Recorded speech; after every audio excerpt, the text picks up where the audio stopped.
Welcome, Ben Allen. I just want to say, just a short intro. We did show your map of the 24th Senate District at the beginning so people could see the big swath and why you're not always here up here on the peninsula. We also know that you're advocate for the environment, social justice, and housing, and concerned with what's happening in our schools and the RPVE landslide calamity, Yeah. and here to address those issues. And we also know that you're going to introduce a new member of your household. Yes. Yes. Okay, so we're all welcome. So please welcome Senator Allen. Well, so nice to see you. And my apologies, Ann and Connie. We just welcomed a beautiful little baby girl into the world just about a month ago. So she was born on May 22nd. And of course she's now joining my little son Ezra, who's 5.5. So it's been a lot of fun. She's a good sleeper, but it's definitely a big change for us, just handling all the new atmospherics. So all's well, but it does add some kind of additional excitement into balancing everything. I just wanted to come on today, and I'm looking forward to seeing everyone on the 21st. I'm going to come to the party on July 21st. But it's true, this district is enormous.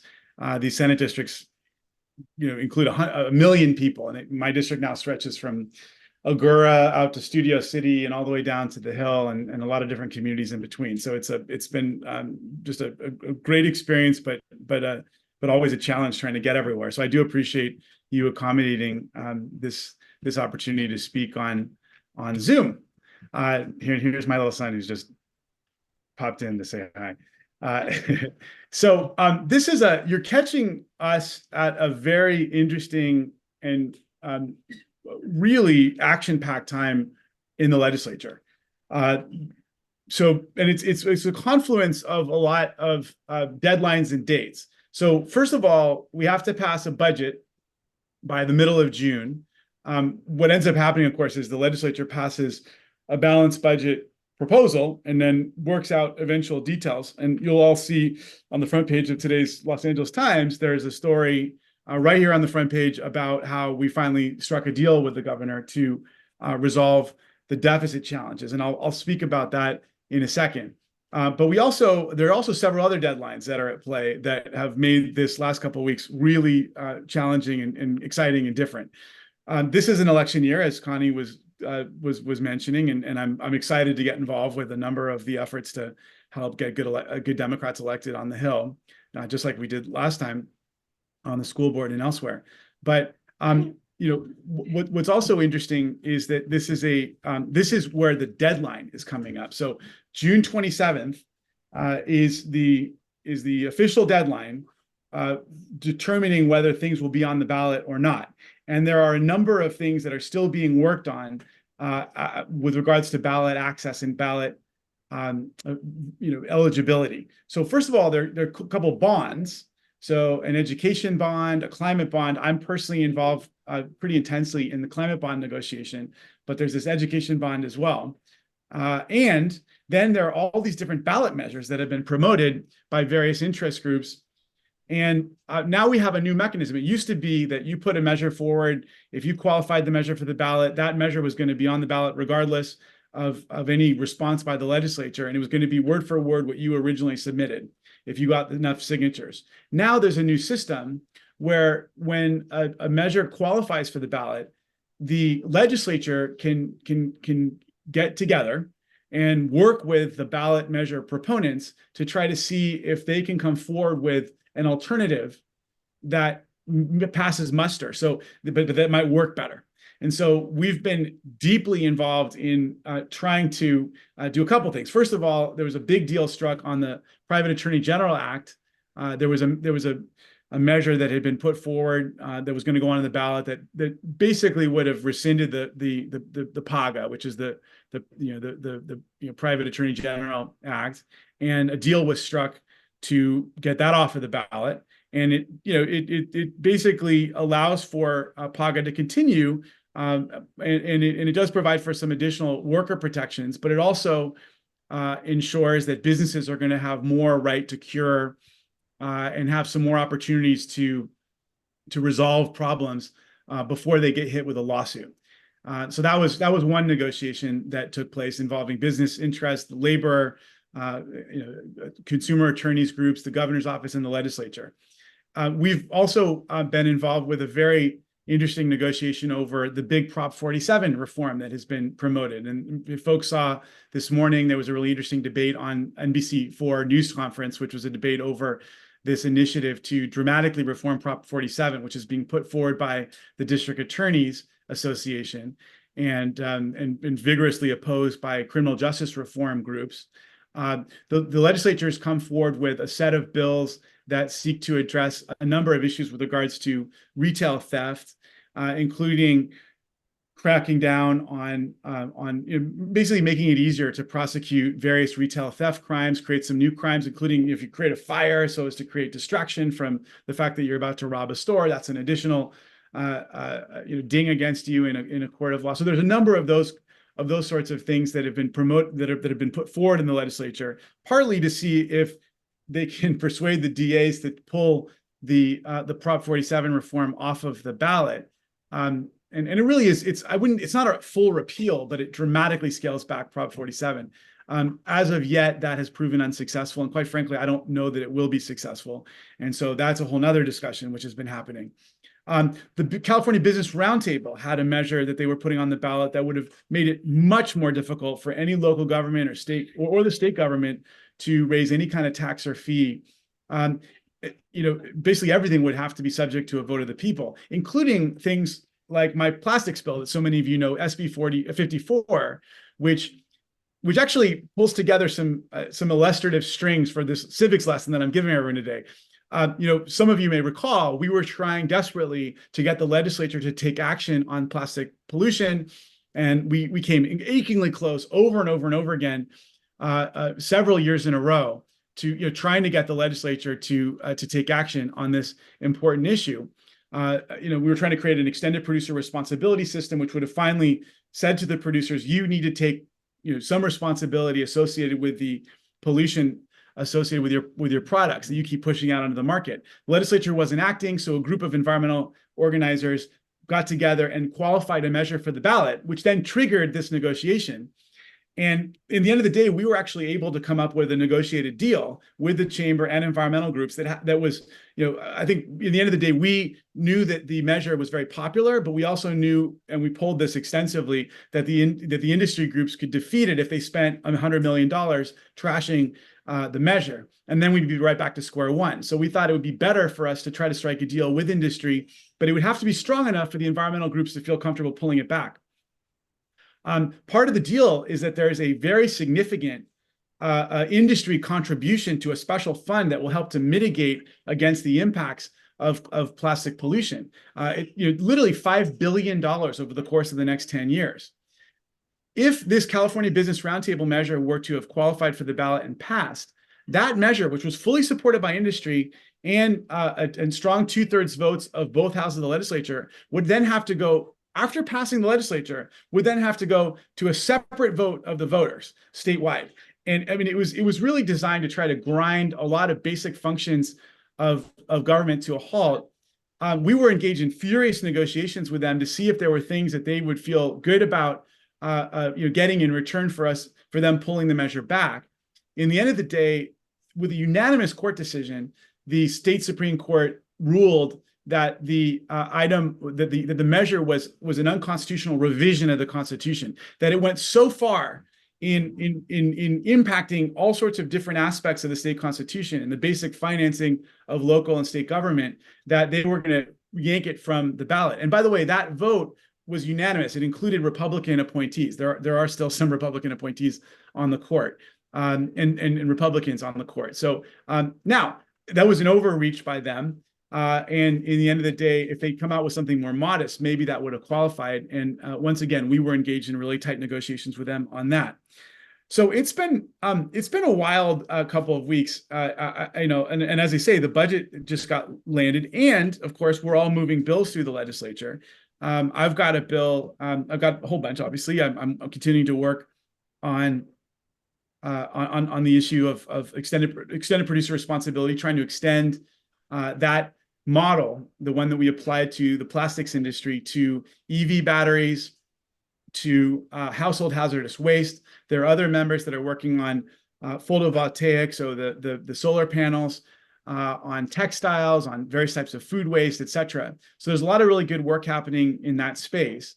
There's a new bill that's just come forward with regards to carpets. So it's ultimately all about how do we create a system that puts industry in charge of, but ultimately requires them to meet very strict standards for recycling and circularity of their products, where they have to collect the products and turn them into something new, as opposed to us all paying the price of those products just going straight to the landfill or into our environment, which is what happens now. It's very costly actually to our cities and our ratepayers, and so we're trying to extend that model to a variety of different products.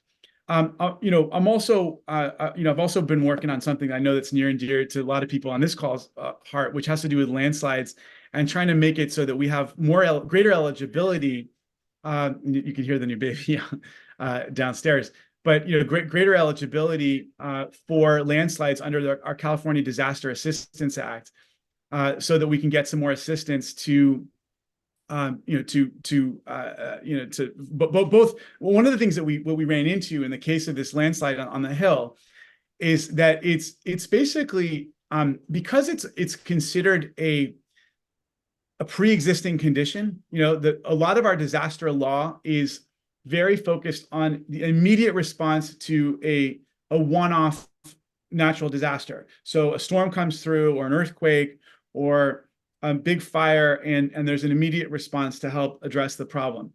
The issue, of course, we have with the landslide in Rancho Palos Verdes is that while the storms have certainly exacerbated the situation dramatically, and we've seen how much the roads down there and the neighborhoods have been impacted since the atmospheric rivers have come through over the past couple of years. I mean, the pace of change is mind-boggling, and I every time I go down there, I'm amazed. I tour kind of regularly because the city manager has me come down, and we're working with him on this. I've visited the RPV many times over the course of my time in the legislature, and the pace with which the situation is getting worse has really struck me. The problem we run into is that this kind of disaster, which is, as we know, a slow-moving disaster, literally millennia in the making, though very much exacerbated by the dynamiting of an upper road work by the county in the 50s and 60s, is not traditionally eligible for disaster relief funds unless the damage happens to be directly correlated and connected to, and also temporally close to one of the rainstorms that we have, or another major disaster. And that's been a big issue. So we're trying to tweak the language of some of our disaster law to make it eligible. We've been running into some roadblocks. I mean, we got the bill through the state Senate with flying colors. The assembly chair on the assembly side has proven challenging. And I've just had a really good meeting with him last week, and we're really hoping to work out some sort of deal over the course of the summer that will provide some additional tools to folks in RPV. I mean, one of the challenges is that we need to make it easier for both the city and the county and the governor to declare a state of emergency there that's not just directly related to a storm. And that, if the governor can do that, then that can open up resources from the federal government. There's been some progress made through what are called BRIC grants through FEMA, that I'm cautiously optimistic on. But I really want to. We're working hard on trying to get the language into a place where California OES, which is the Office of Emergency Services, can find a state of emergency there with greater ease than they can right now. So just want to put that out there as an issue. Anyway, lots and lots of happening right now, and I'm happy to answer any questions that people might have on so many different issues. We're just a quick word on the budget. It's a kind of a wild story of the legislature and the governor, having major surpluses over the past couple of years due to a large number of factors. And partly NASDAQ was doing incredibly well, right? Who would have thought that we shut down the economy and the stock market hits record highs, especially the tech sector? Of course, it makes sense because the tech, people were even more reliant on the tech sector than ever before. Here we are on a Zoom meeting together, which is not something we would have done before the pandemic. So we've all become more reliant on tech for better, for worse. And they, of course, did really well in the immediate aftermath of the pandemic. And we saw the impact in our state budget. We're so dependent. I mean, the gravy in our budget is so directly correlated to the success of Silicon Valley. And when they're having a lot of IPOs and when the NASDAQ is skyrocketing, California's budget ends up doing really well. NASDAQ, of course, slowed a bit in 2022. IPO slowed. And there was, borrowing went down because the rates started to shoot up. Um, you know, and I think the legislature, quite frankly, with the governor, overspent in several areas. There was also not a lot of understanding of what the budget, of what the revenues were going to look like, because everything got pushed back in terms of the tax receipts. Everyone paid their taxes ultimately in October or November instead of in April. So we've now struck a deal on a budget that makes a slew of cuts, declares a fiscal emergency, it taps into reserves. And it's something like $16 billion of cuts. That's on top of, I think, $7 billion that we made a little earlier this year, which did create some more space. Thank goodness for the presence of the rainy day fund, which was due to the foresight and the wisdom of Jerry Brown and, of course, the voters that we all got together to support.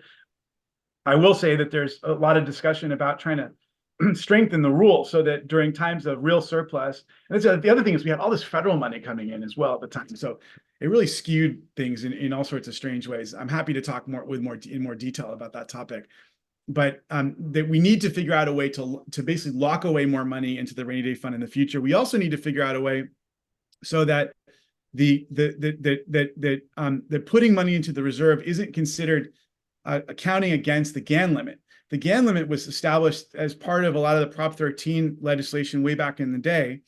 Prop 13, way back in the day, that basically said it was trying to limit the government spending and wanted to see more money given back to people through tax refunds and all the rest. As a result, even if there was no reserve fund at the time, there was no rainy day fund. So even if if you set aside money into the reserve, there's no that counts against the GAN limit. That's considered an expenditure for the purposes of the GAN limit. So that's another thing that we need to reform. Anyway, happy to talk more about the budget as folks have questions. But I just want to say before we take some questions, we've literally helped thousands of constituents access critically needed economic support, from unemployment benefits to tax refunds, small business help. And I just want to say we've got a very devoted group of public servants working for me in my office in Los Angeles, down in El Segundo. Please don't hesitate to reach out to us with any questions or anything we can do to be helpful to you. Our number at the office is 310-414-8190.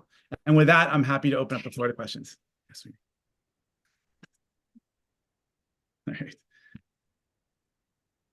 So we're going to take questions. Did you want to do this? Okay. So we're going to take questions from in person and also on Zoom. We go back and forth.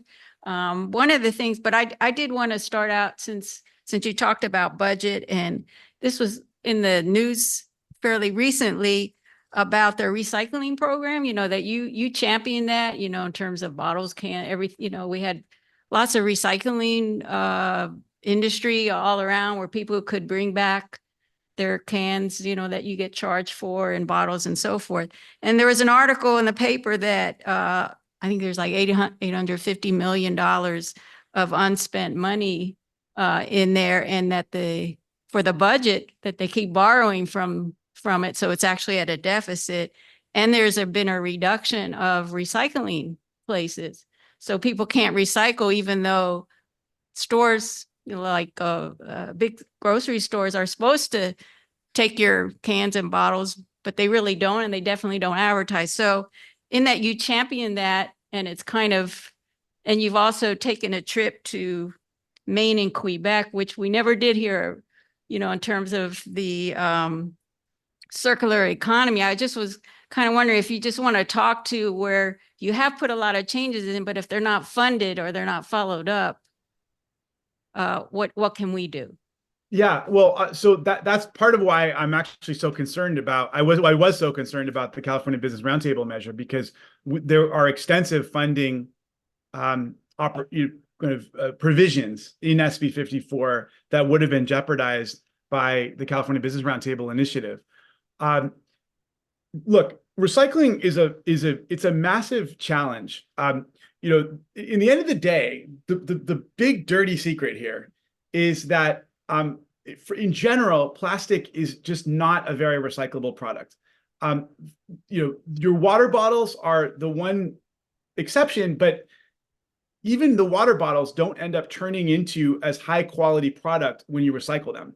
And basically those water bottles are pretty much the only thing that gets very systematically recycled here in the state of California. It's about 70% recycling rate. Most states it's about 30, by the way. There's no reason why it shouldn't be 100, but that same plastic degrades in quality after it gets recycled several times. And typically a lot of those bottles, while they do get turned into something else, they're not usually being turned right back into the same high quality water bottle. Unlike, of course, glass and aluminum, which are highly recyclable and can be turned into new products over and over and over again. So from an environmental conscious perspective, we really should be just shifting away from single-use plastics as much as we can. And of course, we also are coming to realize that plastics also, the microplastic phenomenon is very serious, and lots of microplastics are ending up in our bodies. The industry has sold us on this idea that the consumers can solve the problem, and it's just ultimately not true. We are forcing and pushing the industry through our bill to actually meet very aggressive rates and dates, and we're calling their bluff, and we're basically forcing them to phase out various types of plastic that just aren't truly recyclable. But I would say for those of you who really care about the environment and about waste reduction, to the extent that you can, try to shift over to non-plastic packaging alternatives, whether they be paper, aluminum, glass. The one thing I will say for plastic, the two types, if you look at that little recycling symbol, the types of plastics that actually do have a good fighting chance of getting recycled are the ones that have a 1 or a 2 in the middle of that recycled symbol, to a very lesser extent, the number 5s. The rest of that stuff, you might as well just toss it right into the trash bin. It's not getting recycled. So it's a sad story, and it's partly a story of deception. And there's been a lot of really good work on this about how the plastics industry over many years, just tried to present their product as being friendly, but we were all kind of bamboozled, quite frankly, and now we're trying to clean up the pieces. Wait a minute. Oh, we have lots of questions in the room. Yeah. Okay, so who do you want to take first?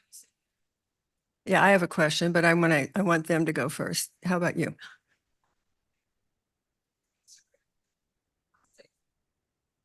And I'm sorry I'm not there in person. Can't hear you. You have to come up here. Oh. I said, I'm sorry for not being there in person. I'm looking forward to seeing everyone in person on the 21st of July. Yeah, I don't mean to be disagreeable or honorary, but why would you think anyone is going to do anything about plastic on the consumer level if the legislators don't make it illegal to make them and sell them? It's like saying wear your seatbelt without a seatbelt law. It's just not going to happen. It's like don't smoke without taking cigarettes out of bars. It just has to be taken off the market.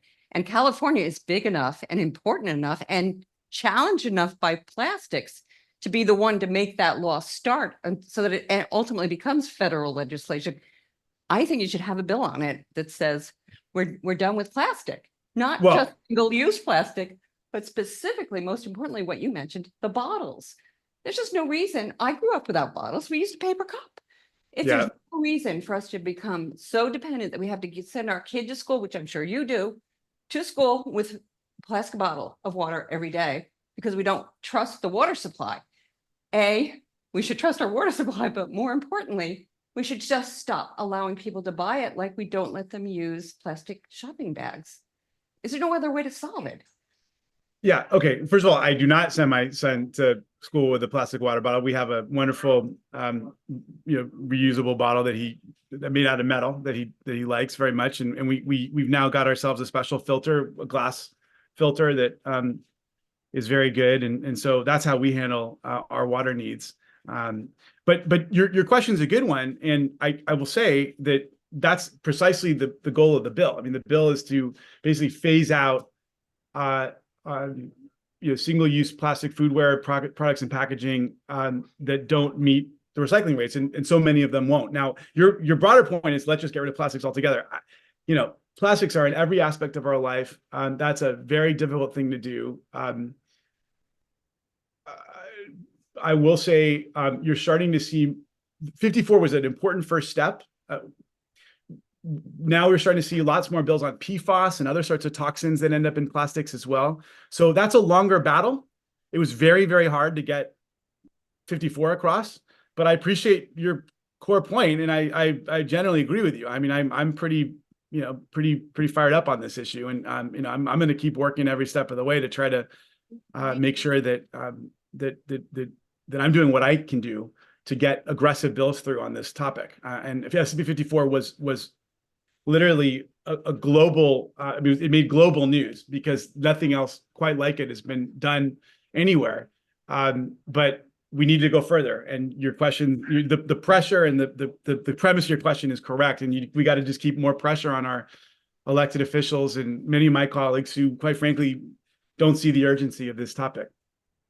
Okay, thank you, Senator. I understand we have Mehran on Zoom with a question.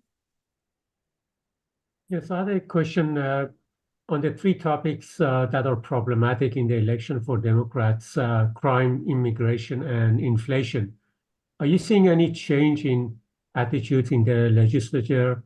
I mean, on the crime issue, for example, you had the 2022 DA of San Francisco Bodine being recalled because of crimes in that city. On immigration, polls show that even Latinos are trusting Trump more on immigration by something like 22% than Biden. For the general population, about 30%. And you're seeing the tidal shifts happening in Europe over that same issue.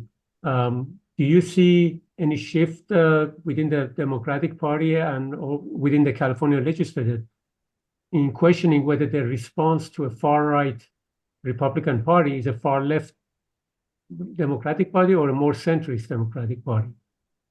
Yeah, I mean, obviously immigration is largely a federal issue. It's not that we don't have some role to play, but I think, listen, I think the answer to your question right now is, look, you can see through the policy announcements that Joe Biden has made over the last couple of weeks, where he's announced a major crackdown on the border, but also paired with some kind of a path toward naturalization for longstanding undocumented folks with families here in the country. And so, and by the way, Alex Padilla, I mean, there are others who were very opposed to what the president was seeking to do with the border. But, he felt really strongly that at the end of the day, this was an important thing to do, both for safety and security. And I think we'd all be, kidding ourselves if we didn't kind of admit that some of that was political in nature. But the premise of your question is not incorrect. I think that's why you're starting to see the president recalibrate on these topics. I also think it's partly why you saw the legislature, you mentioned crime, right? It's partly why the legislature has kind of stepped up with this whole retail theft package, because you're trying to address people's concerns. I think you've seen a number of bills on trafficking and a number of other crimes that have made their way through that probably wouldn't have a few years ago, because folks in the party and folks in the legislature are, I think, noticing and concerned about some of the trends, and not just kind of real crime trends, but also trends in public opinion on this topic. So I can only imagine that the changes in the party are probably not happening fast enough from your perspective, but they certainly are. There is a bit of a retrenchment on those topics that's happening within leadership right now, certainly at the federal level. Thank you. Somebody from the room, you have a question? You have to come up here.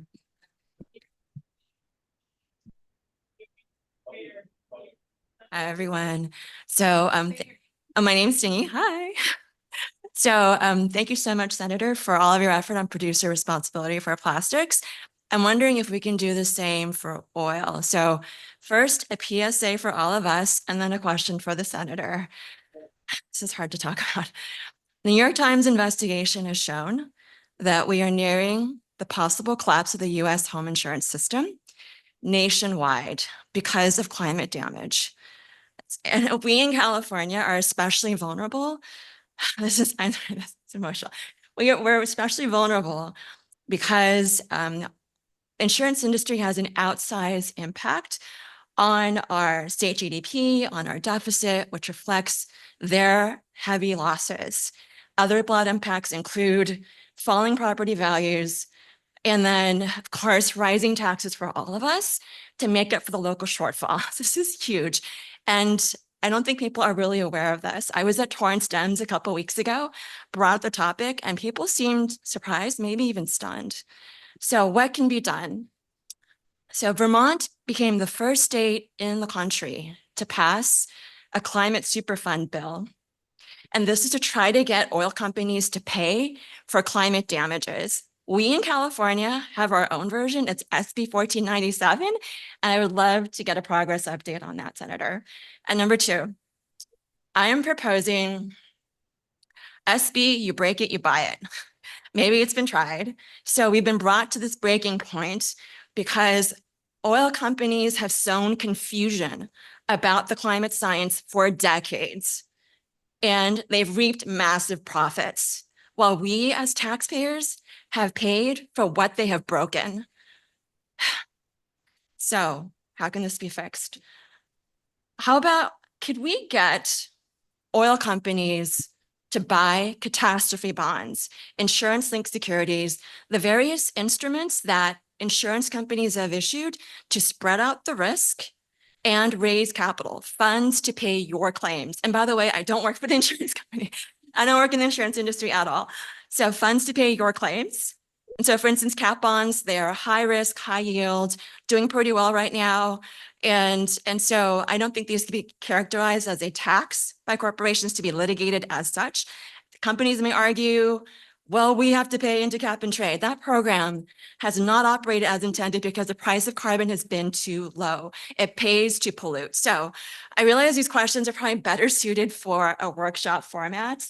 And so, but I just wanted to raise awareness here for the reasons that I said. And if you wanted to respond to anything that I have said, that'd be great. Thank you. Let's go to Senator. Okay. Yeah, no, I really appreciate your questions and the urgency. And you're absolutely right. It's one of the many areas where we are starting to kind of pay personal price for the impacts of climate that, of course, have been so, for which the oil industry is really so globally responsible.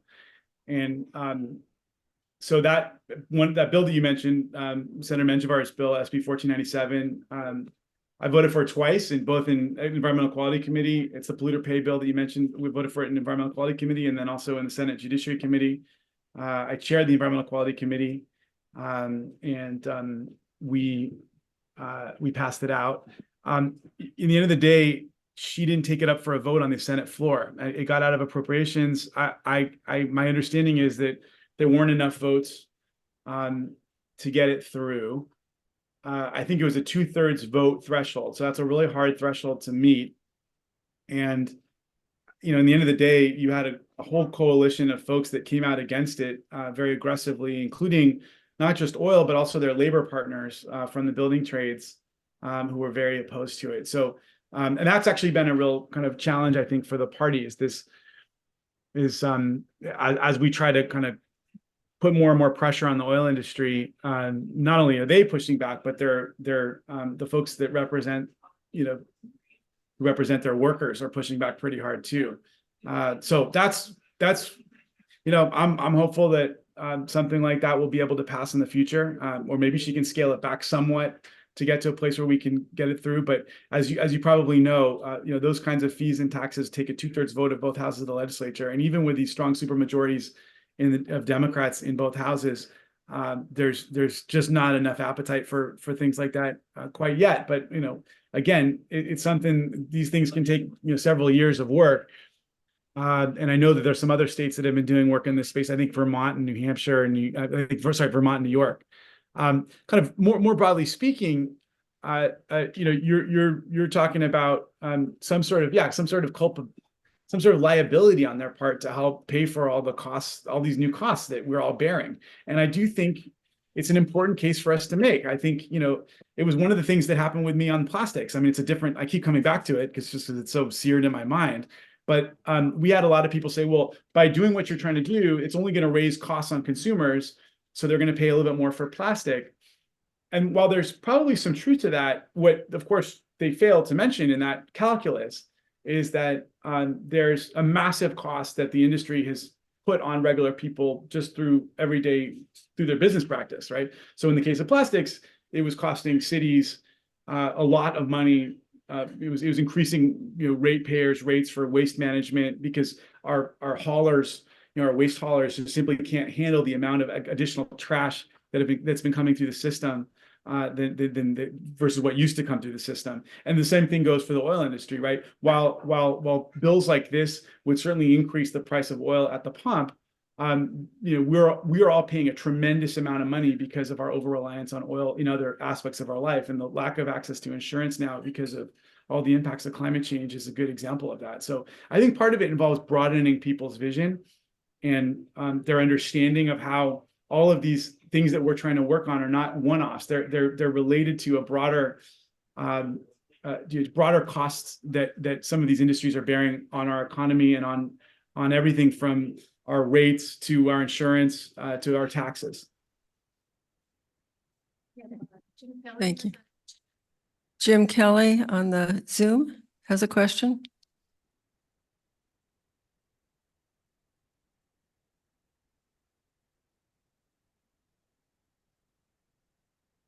No, he wants you to read the chat. You can just read this question. I don't have the, Oh, okay, I see it. It says, where does Ben stand on the effects of the recent housing bills that limit cities' control of housing on the PV Peninsula, including allowing ADUs? Okay, I've been pretty skeptical of a number of the housing bills. My concern has been that they don't provide enough flexibility to cities. I believe that we need to do more to build housing, but my concern with the way that a number of these bills have been crafted is that there's too much stick and not enough carrot. And they do it city by city as opposed to looking at regional needs. From my perspective, our housing needs are a regional problem and a state problem. And I don't think that we should be. I just don't want to see us. I don't think we should grow at the same pace in some places as we do in others. Infill housing in downtown LA feels very different than in a very high fire risk zone, up against the wildlife urban interface in Palos Verdes, for example. And so my challenge is that a lot of these bills have been far too one size fits all from my perspective. I haven't had as big a problem with ADUs. At the end of the day, it allows the property owner to put like a granny flat in the back of their home. And actually the cities have a lot of restrictions on, are able to put a lot of restrictions on the ADUs. I mean, they can dramatically limit the size.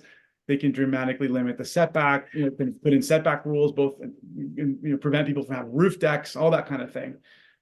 So I understand there's some people that don't want to see any ADUs either, but from my perspective, they provided a gentler form of growth compared to some of the other bills that have been pushed by some of my colleagues that I've really had a problem with, that would just want to up zone the whole hill. So that's my general philosophy. I've not been supportive of a lot of the housing bills, largely because I just think they're too one size fits all.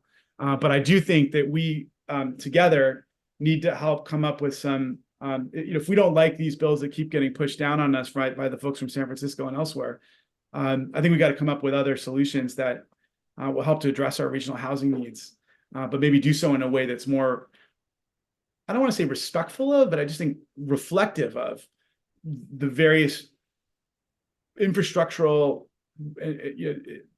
differences within our region. It just doesn't make sense to me to grow at the same pace, in a high fire risk zone on the hill as a more as a more dense part of the city that has a lot of transit and is close to jobs. It just doesn't make sense to me. And yet the way that some of these bills are framed, it it forces the same rules on every type of city, regardless of So this their, is Connie. This is Yeah. Connie, and I have a follow-on to that. yeah. More of a comment, maybe you can comment too, but I'm worried about the housing laws from a political perspective.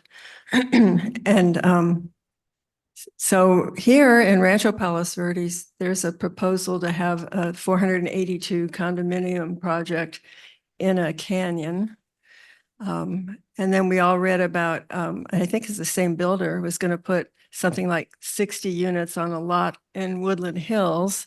So those haven't come to fruition yet, but a friend of mine who lives in Santa Monica in a single family residential area, a block off of Pico, is telling me that there's a 6-story building being built. So this is happening on Pico.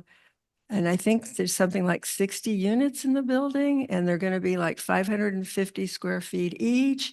And they don't have to provide parking because they're on transit lines. So Santa Monica is a very Democratic area, but they're pissing off a whole lot of Democrats in Santa Monica right now with these. I guess this is the builders, what do they call it? There's remedy. Builders Yeah. By remedy. the way, these, the interesting thing about these housing bills, part of why they were as successful as they were, rolling people like Al and me, is that they got a lot of Republican support too. So this is not the Republicans have typically supported these bills too, because the builders and the realtors and the chamber has been pretty supportive.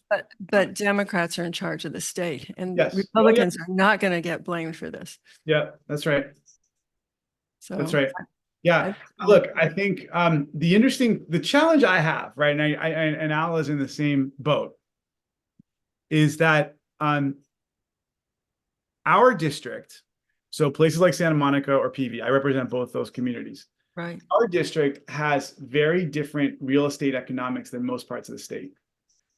This is where people want to come and take advantage of these laws. So people who represent communities elsewhere in the Inland Empire, the Central Valley, more rural parts of, or even just more, less prosperous urban parts of the state, don't have a lot of pushback when they vote for these kinds of bills, because they're not going to see big changes as a result, because the developers know they can make their money in the areas which have higher real estate values, and that's areas like Santa Monica and Palos Verdes. And so those of us that represent communities like these have been kind of isolated a bit on these topics, and they just keep rolling these bills through. And a lot of it's because they have such different real estate economics in other parts of the state. Yeah. So anyway, I'm very concerned of Yeah. losing our majority over things like this. Other questions? Anybody in the room? Oh, David Hall.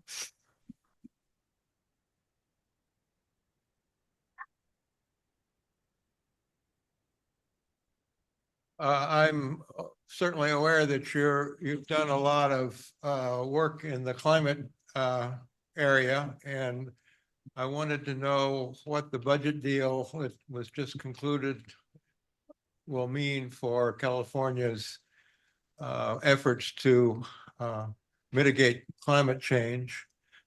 In my view, climate change in the end will just make all these other problems, important as they are, mute. And the climate scientist models have been failing in that they have failed to predict how bad it would get, how soon it is. And now that we are really seeing some hot weather, seems like it's the time that we could really make some progress. And I will say that while I was elated by so many of the climate investments that were made during our time of budget upturn, it's been one of the areas where the governor's really found a lot of space to cut in this last go round. And it's painful to see that happen. It's part of why we've been putting so much effort into this climate resilience bond. I mean, literally, I was up until 1 a.m. last night, on a Zoom negotiating this bond with the assembly with a couple other people.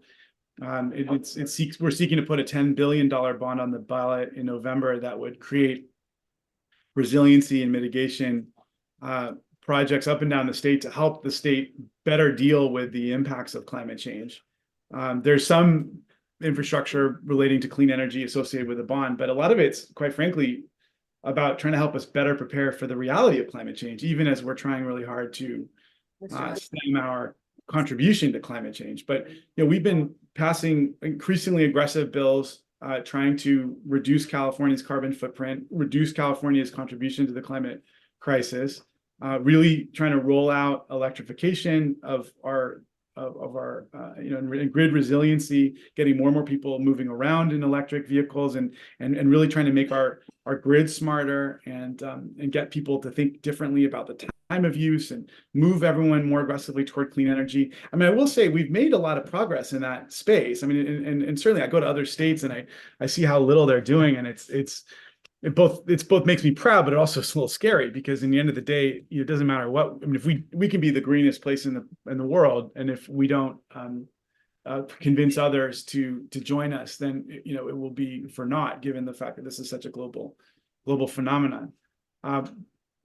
So we've been getting increasingly aggressive, and I think you see that especially in the energy space, as we've been really pushing more and more strict rules to force people off of to really continue to push people off of fossil fuels. But again, I mean, the earlier question about the polluter pays bill, I mean, it continues to prove difficult, and a lot of people out there are the oil industry is very, very wealthy. They've got a lot of money. They've got powerful partners, including in labor and elsewhere, and they invest a lot of money, including, I'm sure many of you gotten mailers. I mean, seem to get a mailer every week about high gas costs and how California's environmental policies are harming working people. And they're going to continue to just bang away at that argument over and over and over again, and make it harder for us to make progress on climate. And it's one of the real fights that we have right now. Okay, thank you. I understand there's somebody named iPad on the Zoom who has a question. Hi, Madam iPad. Uh-oh. Maybe you could give us your name. Did we lose her? Yeah, she popped off the second you called her out. She's muted. Need to unmute. This is Barbara Epstein calling. Sorry about my iPad name. Ben, first I want to congratulate you on your new baby, and we're delighted to hear this news. And thank you so much for your work on our behalf. I think the thing that keeps many of us up at night is the worry about the YIMBYs and Scott Wiener and their mischief that they're doing. I so agree with what Connie said. I think it's going to cost us dearly as a party. People think that we've gone crazy, and I know not all of us have, but the ones up north sure have been making a lot of mischief.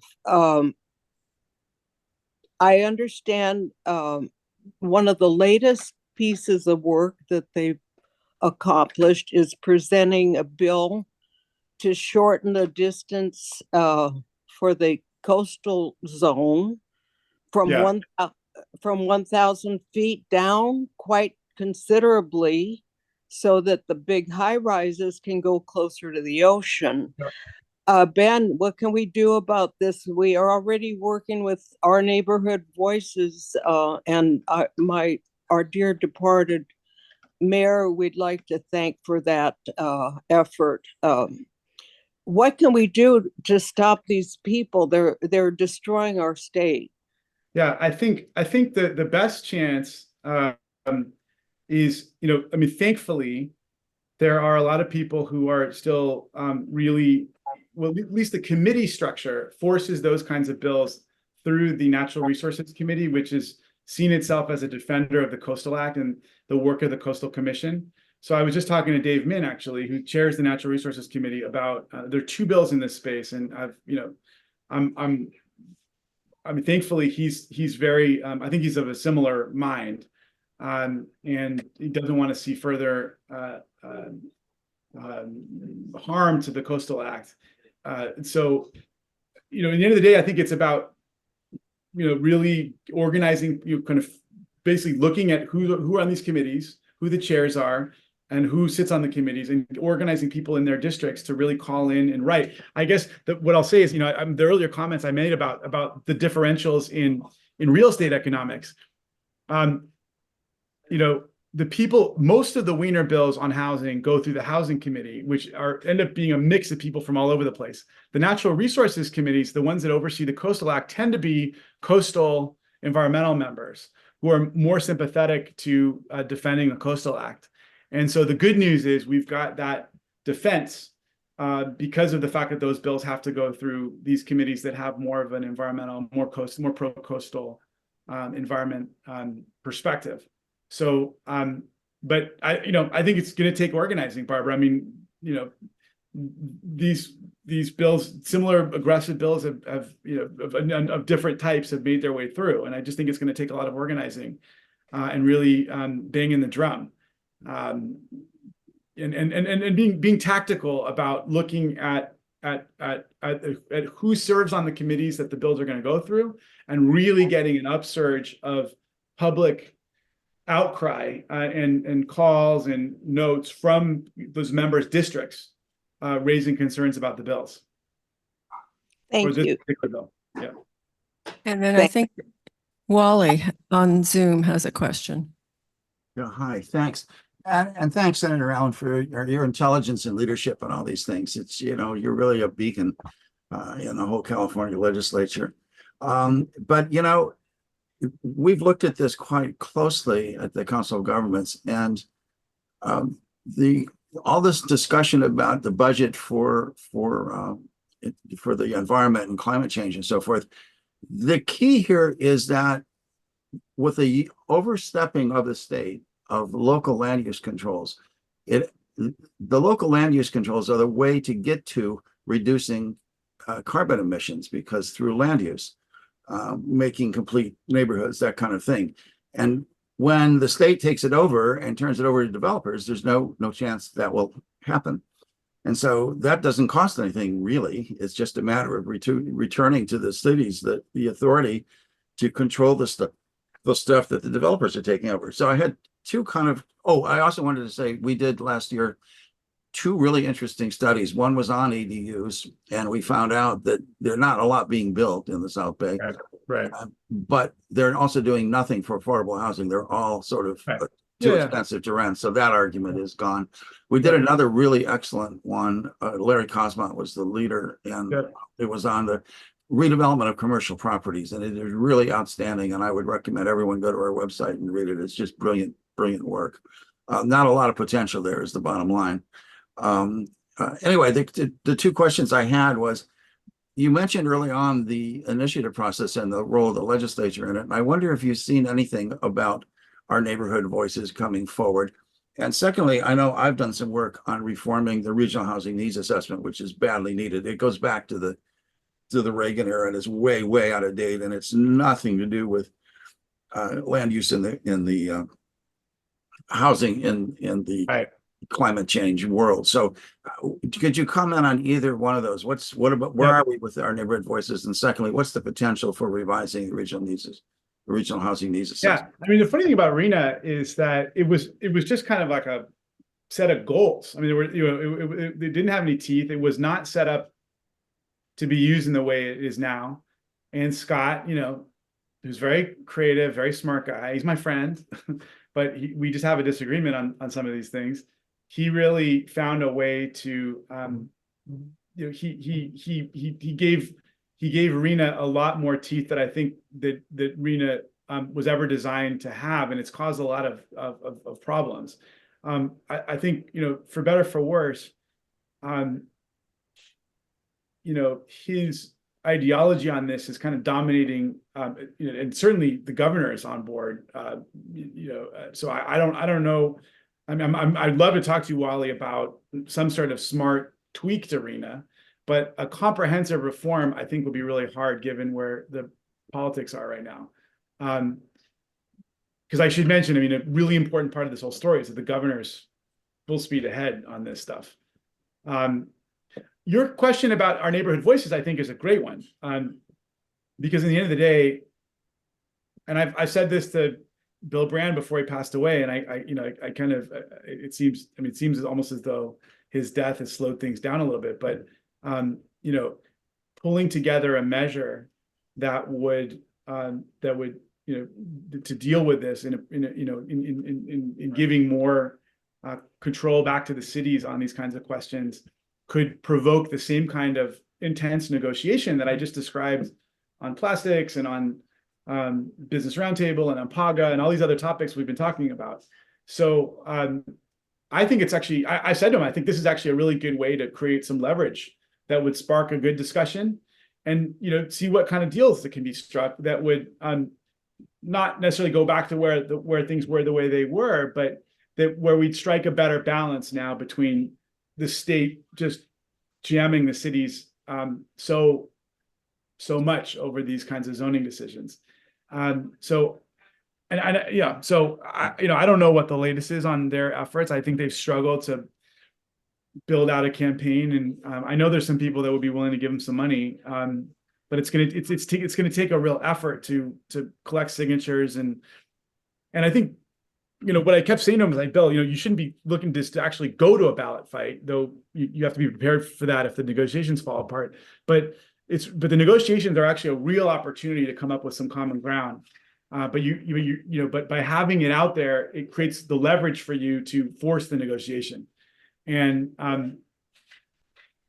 I think that, you know, whoever is working on this on the city side, I mean, from the COG or who else should really, I'm happy to talk to them. I mean, I think it's an important tool. And I think you can now there's been a track record, several cycles in a row, where various groups have put measures forward that poll well, and then they negotiate a deal with the legislature, and everyone walks away, I'm not going to say happy, but you know, in a better place than they would have been without it. So